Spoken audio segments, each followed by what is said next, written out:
एवं शिक्षिकाएं और मेरे प्रिय छात्र एवं छात्राओं, जैसा कि हम सब जानते हैं कि आज 2 अक्टूबर अर्थात गांधी जयंती है।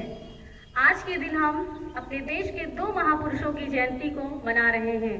एक तो हमारे राष्ट्रपिता महात्मा गांधी जी और दूसरे हमारे देश के दूसरे प्रधानमंत्री श्री लाल बहादुर शास्त्री जी की जयंती को मनाने के लिए यहाँ पर एकत्रित हुए हैं। हमारे देश के राष्ट्रपिता महात्मा गांधी का जन्म 2 अक्टूबर 1869 ईस्वी को गुजरात राज्य के काठियावाड़ जिले के पोरबंदर नामक स्थान पर हुआ था। गांधी जी की आरंभिक शिक्षा पोरबंदर में ही हुई थी। एक बार की घटना है, गांधी जी औसत बुद्धि वाले व्यक्ति थे, पढ़ाई में बहुत ज्यादा ठीक ठाक नहीं, सामान्य व्यक्ति थे, बोल सकते हैं कि पढ़ाई में थोड़ा कमजोर भी थे। एक बार की घटना है कि विद्यालय निरीक्षक महोदय उनके विद्यालय में पहुंच गए और उन्होंने उनके कक्षा में जाकर निरीक्षण करना शुरू किया। निरीक्षक महोदय ने कुछ शब्द लिखने के लिए बच्चों को बोला। गांधी जी ने उस शब्द का जो स्पेलिंग था वो गलत लिखा, जिससे उनके कक्षा अध्यापक ने इशारे से बताया कि बगल वाले बैठे छात्र की स्लेट से नकल करके उसको सही कर लें। गांधी जी ने ऐसा करने से मना कर दिया, जिसके बाद गांधी जी को दंडित किया गया। गांधी जी बहुत ही आज्ञाकारी बालक थे। इस बात को जो अनुचित था उसको उचित नहीं मानते थे। गांधी जी अपनी पूरी पढ़ाई पूरी कर लेने के बाद 4 सितंबर 1888 ईस्वी को इंग्लैंड बैरिस्टर की पढ़ाई के लिए चले गए। सन 1891 ईस्वी में वकालत की पढ़ाई पूरी कर लेने के बाद वो भारत वापस लौट कर आए। 1893 ईस्वी में गुजरात के एक व्यापारी शेख अब्दुल्ला के केस के सिलसिले में उन्हें दक्षिण अफ्रीका जाना पड़ा। वहां पर जब वो गए थे तो उनके साथ रंग भेद की नीति के तहत काफी ज्यादा भेदभाव हुआ। एक बार वो ट्रेन में सफर कर रहे थे, प्रथम श्रेणी का टिकट होते हुए भी एक अंग्रेज व्यक्ति ने उनसे कहा कि आप इस डिब्बे में नहीं बैठ सकते हैं। गांधी जी ने बोला कि मेरे पास प्रथम श्रेणी के डिब्बे का टिकट है, मैं इसी में ही बैठूंगा। अगर आप चाहें तो मुझे धक्का देकर यहाँ से निकाल दें, मैं अपनी मर्जी से इस डिब्बे से बाहर नहीं जाऊंगा। गांधी जी को उस व्यक्ति ने धक्का देकर उसी स्टेशन पे गिरा दिया और गांधी जी उस ठंड की रात में पूरी रात उसी स्टेशन पर गुजारे। इस घटना से गांधी जी बहुत ही आहत हुए। जब 1915 ईस्वी में भारत वापस दक्षिण अफ्रीका से लौटकर भारत वापस आए तो उन्होंने देखा कि भारतीयों के साथ काफी ज्यादा अत्याचार हो रहा है, रंगभेद के तहत और बाकी अदर चीजों में भी उनके साथ काफी ज्यादा भेदभाव हो रहा था। उन्होंने अपने सत्य और अहिंसा के बल पर कई सारे आंदोलन चलाए। मैं यहाँ पर बात करना चाहूंगी चंपारण आंदोलन 1917 की। 1917 में उन्होंने बिहार के चंपारण जिले से चंपारण सत्याग्रह आंदोलन की शुरुआत की। इसमें गांधी जी ने किसानों के संघर्ष के लिए ये आंदोलन चलाया था। अंग्रेज भारतीयों को नील की खेती करने के लिए विवश कर रहे थे। गांधी जी ने किसानों की बात को उठाया और बिहार के चंपारण से इस सत्याग्रह की शुरुआत की। सन 1918 ईस्वी में गुजरात के खेड़ा जिले से उन्होंने किसानों के लिए संघर्ष किया। गुजरात के खेड़ा जिले में किसानों का जो संघर्ष था वो किसानों के लिए इसलिए किया गया था क्योंकि उस समय फ्लू नामक एक महामारी विश्व में फैल गई थी। जैसे आजकल कोरोना है, उस समय 100 साल पहले, लगभग 100 साल पहले फ्लू नामक महामारी फैली हुई थी। तो फ्लू महामारी की वजह से भारतीयों की जो फसलें थी वो काफी ज्यादा खराब हो गई थी।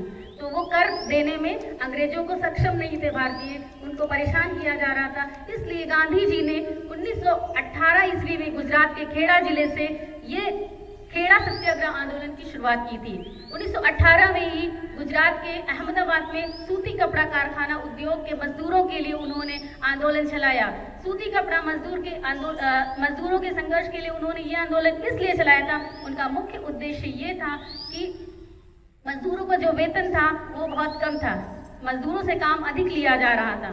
तो मजदूरों के वेतन को बढ़ाने के लिए गांधी जी ने ये आंदोलन चलाया था। इन तीनों आंदोलनों में गांधी जी को अपार सफलता प्राप्त हुई और उसी को उन्होंने अपना सत्याग्रह बनाकर और सारे आंदोलन चलाए। आपको पता होगा, आप सभी बड़े स्टूडेंट्स हैं क्योंकि आपका ये टॉपिक भी है शायद 10th क्लास में। तो यहाँ पर असहयोग आंदोलन 1920 में इन्होंने चलाया था। 1921 खिलाफत और 1930 सविनय अवज्ञा दांडी यात्रा, 1942 में भारत छोड़ो आंदोलन गांधी जी ने शुरू किया। भारत छोड़ो आंदोलन का मुख्य प्रस्ताव था कि अंग्रेज जो है वो भारत को छोड़कर चले जाएं, लेकिन अंग्रेजों ने इस प्रस्ताव को अस्वीकार कर दिया। गांधी जी को बंदी बना लिया गया और जेल में डाल दिया गया। वहां से गांधी जी ने करो या मरो का नारा दिया था, करो या मरो।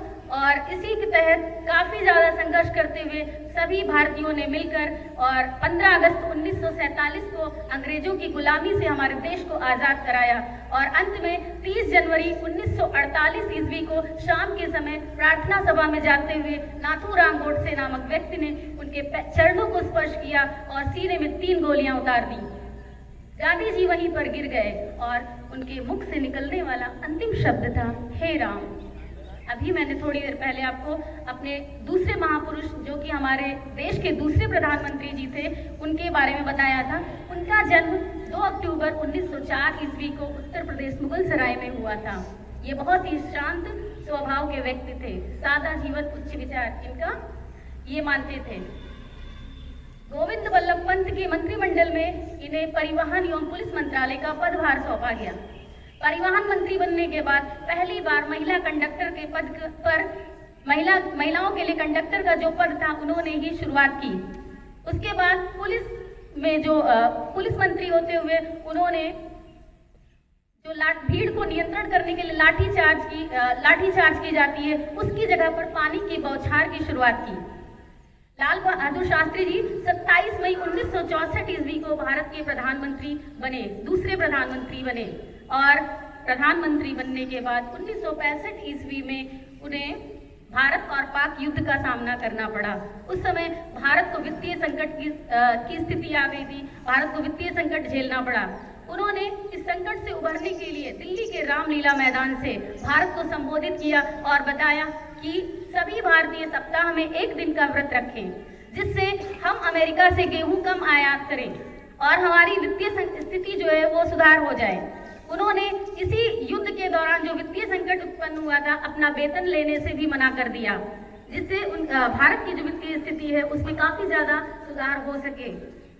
लाल बहादुर शास्त्री जी की एक घटना में आपको और बताना चाहती हूँ। उसी समय युद्ध के दौरान उनकी धोती फट गई थी।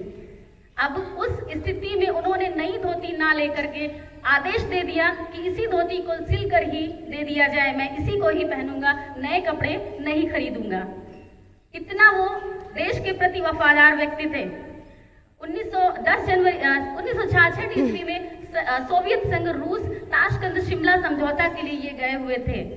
10 जनवरी 1966 को इस समझौते पर हस्ताक्षर लाल बहादुर शास्त्री जी और पाकिस्तान के राष्ट्रपति अयूब खान ने हस्ताक्षर किया था और ये समझौता वहीं पर संपन्न हुआ। 11 जनवरी 1966 ईस्वी को हृदय गति रुक जाने के कारण लाल बहादुर शास्त्री जी की वहीं पर मृत्यु हो गई। इन्हीं चंद लाइनों के साथ मैं अपनी वाणी को विराम देना चाहूंगी। उससे पहले मैं एक और बात बताना चाहूंगी। आज हम सब 2 अक्टूबर को यानी कि विश्व अहिंसा दिवस के रूप में भी मना रहे हैं। धन्यवाद।